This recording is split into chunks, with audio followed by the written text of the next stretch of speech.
Good evening বন্ধুরা, কেমন আছো তোমরা? কালকেও সেরকমভাবে ব্লগটা দিতে পারিনি, কিন্তু কালকে যেহেতু গেছিলাম হচ্ছে চিড়িয়াখানা আর ভিক্টোরিয়া মেমোরিয়াল। সত্যি ভিক্টোরিয়া মেমোরিয়াল আমি এই ছোটো থেকে এত বড় হয়েছি, এতবার যাবো যাবো করেছি, যাওয়া হয়নি। তাই তোমাদের দাদা ভাইকে বলছিলাম যে বিয়ের আগে তো কোনো সময় ভিক্টোরিয়ায় হাতে হাত ধরে হাঁটতে পারিনি, কিন্তু হ্যাঁ কালকে গেছিলাম ছেলেপুলেদের নিয়ে, মানে আমার ছেলেকে আর অনুকে নিয়ে গেছিলাম। খুব ভালো লাগলো, মজা লাগলো। তো আমরা ঘুরে আসলাম ভিক্টোরিয়ার চিড়িয়াখানা। আর আমি গেছিলাম ছোটোবেলায় চিড়িয়াখানায়, তখন সত্যি এক্সপিরিয়েন্স একদম খারাপ ছিল। মানে কি বলবো, তখন পিকনিক করার যদি মুডে যেতাম, মানে ধরো সবাই তো চিড়িয়াখানায় যায়, খাবার দাবারের সব কিছু অ্যারেঞ্জ করি, ওখানে এত ধুলোবালি উঠতো না, আর হাঁটতাম মনে হচ্ছে একদম ধুলো চারপাশে উঠছে, ভীষণ নোংরা ছিল। কিন্তু কালকে যেটা দেখলাম তোমাদের সাথে সেটা আমি শেয়ার করতে চাই। যে বাবা ওখানে পা দিও না। কালকে যেটা দেখলাম সত্যিই চিড়িয়াখানায় এখন মানে ভোল পুরো বদল হয়ে গেছে, খুব সুন্দর করেছে রাস্তাঘাট। তারপরে যে রুট ম্যাপগুলো আছে না, রুট ম্যাপগুলো দেখে, মানে আমি তোমরা যদি ছবি তুলে নাও রুট ম্যাপগুলো দেখে দেখে যখন যাবে না, এগোবে না, তোমরা সব কটা একদম কোনোটা মিস হবে না, সুন্দরভাবে দেখে আসতে পারবে। আমরাও সুন্দর করে দেখেছি, খুব ভালো লাগলো। আর সবচেয়ে বড় কথা কি বলো তো, পরিবেশটা আগে যেমন গন্ধ বেরোতো, মানে পশু পাখির পটির গন্ধ, তারপর অত্যাধিক ধুলো ছিল, কারণ জায়গাটা কেমন, রাস্তাঘাটগুলো সুন্দর ছিল না। এখন খুবই খুবই সুন্দর করেছে, ভালো লাগবে, খুবই ভালো করেছে, তোমাদের ভালো লাগবে আশা করি, কারণ আমার ভালো লেগেছে রীতিমতো। বাচ্চাদেরও ভীষণ ভালো লাগবে। অনেকটা জার্নি করে যে জায়গাটা যদি সুন্দর না থাকে, অপরিষ্কার থাকে, কারোরই ভালো লাগে না। আমাদের তো ভীষণ ভালো লেগেছে। শুধু একটা জিনিস না দেখে আসতে পারিনি, এটাই আফসোস লাগছে, কারণ অনেকটা হাঁটা পড়ে গেছিলো, পায়ে ব্যথা করছিলো। ওই যেটা এখন করেছে না খাঁচার মধ্যে মানুষ বাইরে, ওটা না অনেকটা ঘুরে ওই দিকটায় যেতে হতো, রাস্তাটা বারবার খুঁজে পেলাম না বলে ফেরত চলে এসেছি। কারণ ওখানটা সিস্টেমটা কি বলো তো, ধরো 1 থেকে 10 একটা রোতে, আবার কিছুটা দূরে গিয়ে 11 থেকে, এরকম সিস্টেম। যাই হোক, আদারওয়াইজ সবই ভালো লেগেছে। আর ভিক্টোরিয়ার কথা কি বলবো, মিউজিয়ামে গেছিলাম ভিক্টোরিয়ার ভেতরে। মিউজিয়ামে তো অত ছবি টবি তোলা এলাও নয়, তাই ছবিটা তুলিনি। আর হচ্ছে ভিক্টোরিয়ার বাইরের পরিবেশের তো সেটার তুলনাই হয় না, এত সুন্দর সুন্দর উঁচু গাছ, তার মানে ভীষণ ভীষণ ভালো লাগবে। আর যদি যেতে পারো, কাঠবিড়ালি ছিল ওখানে। হ্যাঁ কাঠবিড়ালি ছিল। আর যদি পারো বিকেলবেলা যেতে, তাহলে 6টার সময় লাইট অ্যান্ড সাউন্ড, ওটা দেখে আসবে, ভীষণ ভালো লাগবে। আমাদের যেহেতু টাইম ছিল না হাতে, আর বাচ্চাগুলো রীতিমতন ক্লান্ত হয়ে গেছিলো। আর আমারও একটা পরের দিন, মানে আজকে একটা বিশেষ কাজ ছিল বলে আর বেশি রাত করিনি, ফেরত চলে আসলাম। আমরা 4:30 নাগাদ বেরিয়ে এসেছি। সে বাড়ি টাড়ি এসে তো আর নানা রকম কাজ থাকে। তো যেই কাজটা তোমাদের সাথে শেয়ার করছি, আজকে একটা তোমাদের আশীর্বাদে একটা নতুন জার্নি শুরু করলাম। সেই জার্নিটা হচ্ছে আমি আমার যেটা আমার অনেক দিনের স্বপ্ন ছিল, যে একটা ফুড বিজনেস দেব। সেটা ছোট হোক বড় হোক সেটা কোনো ম্যাটার করে না, কারণ স্টার্টিংয়ে কেউই বড় হয়ে যেতে পারে না। সে ছোট করে একটা ফুড বিজনেস স্টার্ট করলাম। সেটা হচ্ছে আমার বাড়ির সামনেই করলাম। আমার ছোট্ট হচ্ছে ব্রেকফাস্ট স্টল দিয়েছি। প্রথমে না সত্যি কথা বলতে বা ভাবতে হেজিটেশন লাগছিল, যে একটা ছোট দিচ্ছি, মানে এখানে চলবে কি চলবে না, পারবো কি আমি একা একা সামলাতে। তো তোমাদের আশীর্বাদে, তোমাদের ভালোবাসায় সত্যি পেরেছি। আর তোমরা তো নিশ্চয়ই দেখেছো আমার ভিডিওগুলোতে, আমার বাড়ির সামনে বাজার রয়েছে, যে কারণে আমার সত্যি কথা আমার কাজটা আরও ইজি হয়ে গেছে। হ্যাঁ একটু লেট হয়েছে, কারণ আমার দোকানটা না একটু ভেতর দিকে বলতে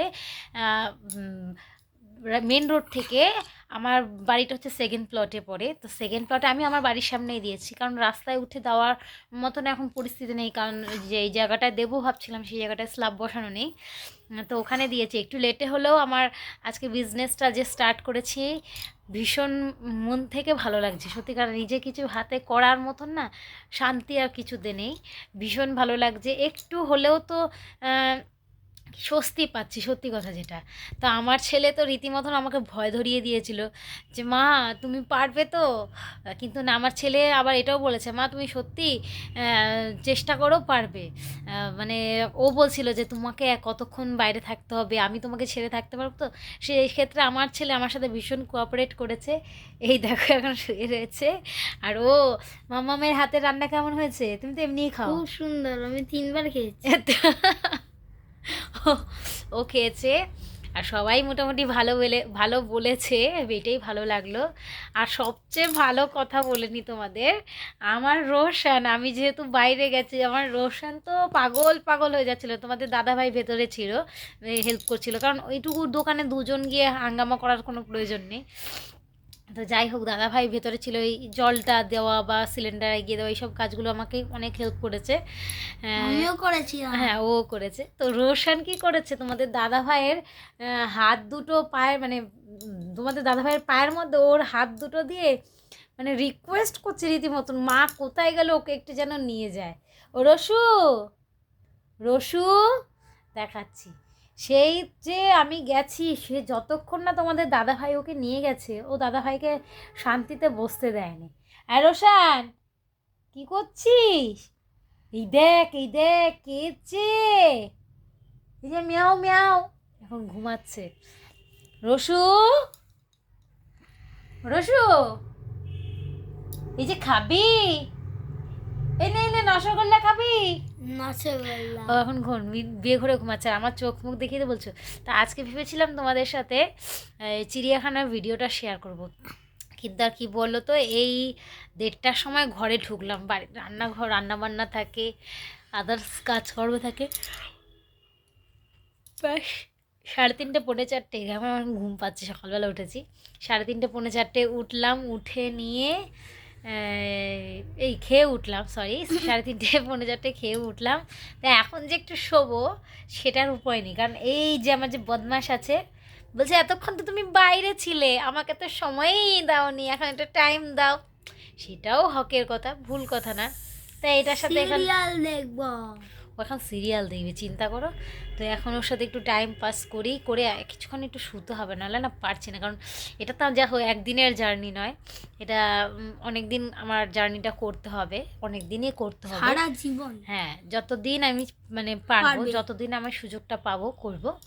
তো সেহেতু আমারও তো একটু রেস্টের দরকার আছে, যেটা কে কাকে বোঝাবে, মা তো শোবে বলো। আমারও তো সময় লাগবে। হ্যাঁ, সময় তো দিচ্ছি। কি দিচ্ছ তো আজকে ব্লগ ভিডিওটা বেশি বড় করতে পারলাম না, ডোন্ট ওয়ারি, কিপ ওয়াচিং, নতুন নতুন ভিডিও ব্লগ অবশ্যই তোমাদের সাথে শেয়ার করবো, আর অবশ্যই আমার দোকানটা যাতে সুন্দরভাবে চলে, তোমাদের সাথে সেই জার্নিটুকু আমি শেয়ার করতে চাই। এইটাই আমার অনেক আশা, অনেক দিনের আশা ছিল, একটা আমি ফুড বিজনেস স্টার্ট করব, মনে মনে অনেক দিন ভেবেছি যে করব করব করব, করার হয়ে উঠছিল না, মানে নানা রকমভাবে। এর আগেও জানো না, আমাদের স্টেশনের দিকে একটা দোকান মানে অলরেডি নেওয়া হয়ে গেছে, সব রকম কথা হয়ে গেছে, কিন্তু তাও একটা কারণে ওই জিনিসটা মানে পেঁচিয়ে গেল, হলো না। মনটা প্রচণ্ড ভেঙে গেছিলো বন্ধুরা। কি বলো তো, আজকালকে দিনে তোমাদের দাদাভাই যে জবটা করছে, সেই জবের টাকা দিয়ে না, সত্যি কথা, না সংসার চালাবো, না ছেলে মানুষ করবো, না কিছু সেভিংস করবো, কিছু তো লাগে। সে মানে মানে ওই টাকায় তো সত্যি হয় না, তাই জন্যই নিজের কিছু নিজের পায়ে করা, নিজের দাঁড়ানো, সেই জন্য এই প্রচেষ্টাটুকু। তোমাদের দাদাভাইও আমার পাশে আছে, এটাই আমার ভালোবাসা, মানে ভালো লাগা। আমার ছেলেও আমার, ওরাও যদি আমার সাথে কোঅপারেট না করে নিজের লোকেরা, তাহলে তারা আমি পারবো না। তো ওরা কোঅপারেট করছে বলেই আজকে আমি আমার জার্নিতে আমি এগিয়ে যেতে পারবো। তো তোমরা একটু আশীর্বাদ করো, নিশ্চয়ই পারবে। হ্যাঁ, তোমরা একটু আশীর্বাদ করো যেন আমি সুন্দরভাবে আমার বিজনেসটুকু চালাতে পারি, বলতে পারি যেন হ্যাঁ নিজের করেছি। তো কিপ ওয়াচিং বন্ধুরা, ভালো লাগলে ভিডিওগুলো অবশ্যই, আর তোমরা যদি পাশে থাকো তাহলে আমার ইউটিউব চ্যানেলটা গ্রো হতেও টাইম লাগবে না, তাই তো? তাহলে প্লিজ পাশে থেকো, সাবস্ক্রাইব করো, ফলো করো, অনেক অনেক ভালোবাসা তোমাদের। টাটা।